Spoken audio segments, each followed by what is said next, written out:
What's up, guys? Welcome back to day 146. And well, today I'm supposed to be doing sparring, but the thing is, I'm still, getting my ear recover from the wound, and my coach did not let me to spar. So what I did is I did just a lot of shadow boxing today, and I just did a lot of more of a conditioning.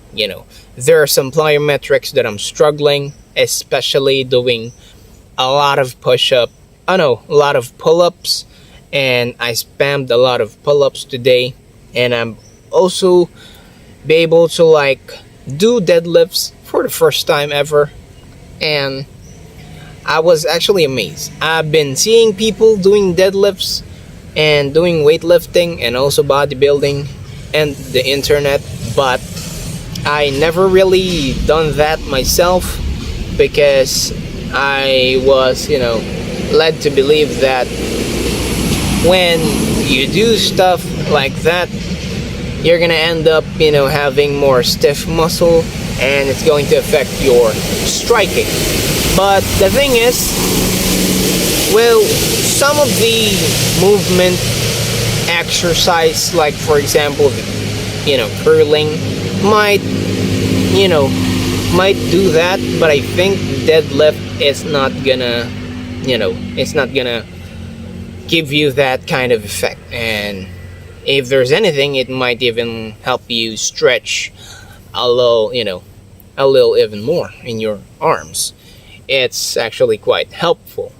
So I think we're gonna do some of those things. Well, anything that our coach gives us, we're gonna do it. We're gonna trust in our coach. That's what he's getting paid for, and that's his expertise, and so on and so forth. But anyways, today I did a lot of shadow boxing. I did when I was doing shadow boxing, I'm not focusing on kicks, because the thing is, we're gonna do Kyokushin, we're gonna train Kyokushin karate, and most of the thing that we do in Kyokushin karate is we do a lot of kicks. So we focus more on just improving our boxing, and it's going to become helpful, actually I believe so, in kickboxing, because as I noticed a lot of, well, personally I noticed this in the gym, but I could see that a lot of kickboxers in the gym do a lot of kicks, and they struggle when it comes to switching from kicks and punch. And if I will be able to do that, being able to switch between punch and kicks, be lethal in both and switch it up, I think I will be able to become more effective in kickboxing, if you get what I'm trying to say.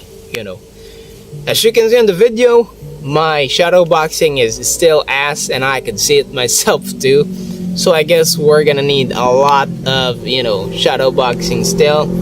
I'm gonna maybe let's film a lot of shadow boxing, and so that we will be able to make it a little bit better.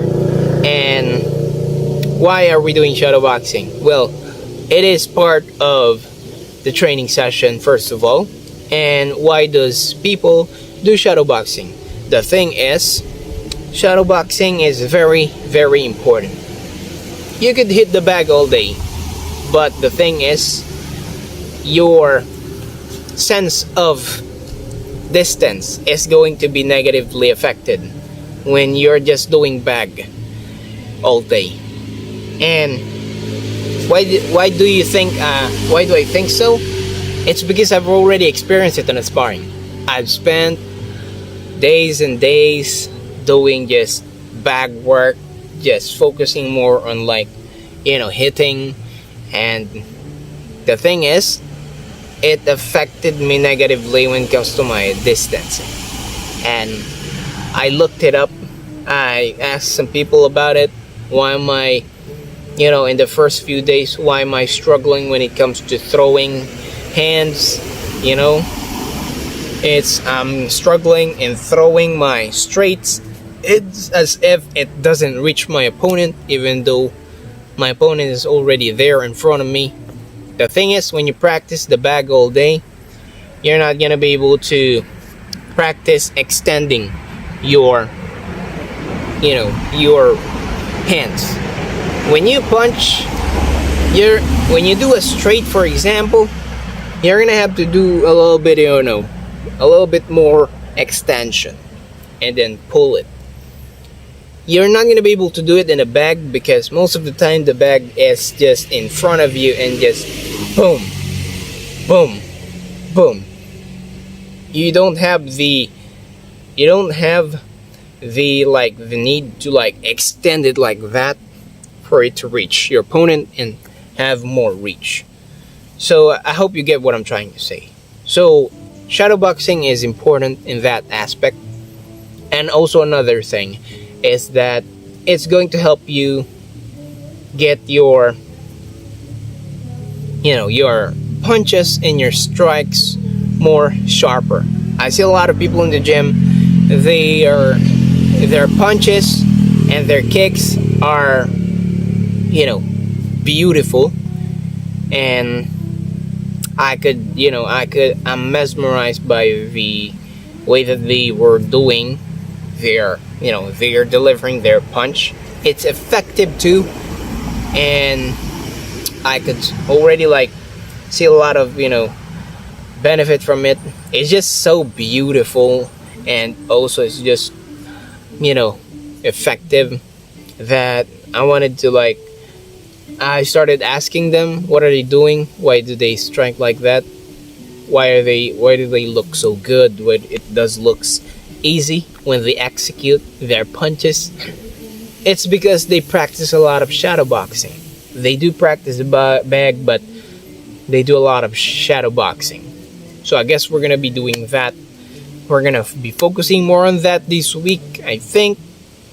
Well, let's decide that we're gonna focus more on that. But let's not neglect the other thing that we must do. It's just we're gonna put more effort in that. And well, what's gonna be the struggle? The struggle is when we're making money, we can't really practice. So I guess the thing that we're gonna be able to do is maybe we're gonna wake up a little bit earlier in the morning and sleep a little bit early at night, so that we will be able to wake up early in the morning and just go here on this empty space that we used to practice in. It's a 30-minute walk if you think about it, but it's going to be fine. And then we're gonna practice more shadow boxing. So, and also another thing I want to mention, shadow boxing is gonna help you with combination more. It's gonna help you become more familiar with your combinations. Like for example, in the sparring, you throw the jab. You're so used to the jab. Your opponent did a thing, and you're supposed to throw a follow-up or a combination like that. For example, he tried to close the distance. So, what are you supposed to do? You're supposed to uppercut or do a straight. You're gonna be able to you're gonna have a hard time executing those split seconds, or even shorter than split seconds. Subconsciously you're gonna have a hard time throwing that and committing to that strike, because you're not used to that combination. You're not used to bam, bam, bam. You're not used to throwing that. So you need to practice more of it in the shadow boxing, so that your hands, your body will become familiarized throwing those technique. And also visualizing your opponent is also important, and it's gonna help you a lot. Anyways, I'm gonna end the video right here, and I don't really have anything useful to say anyway. Pretty much said everything that I've learned so far in 146 days of, being in combat sport world. And if there's anything you wanted to add, if there's anything that you wanted to give me some advice when it comes to shadowboxing, feel free to let me know in the comments down below. I make sure to read those things and apply it as much as possible, as earlier as possible. And if there's nothing else, I'm gonna have to peace out. I'll see you guys on the next one. For now, have a great day. I'm out.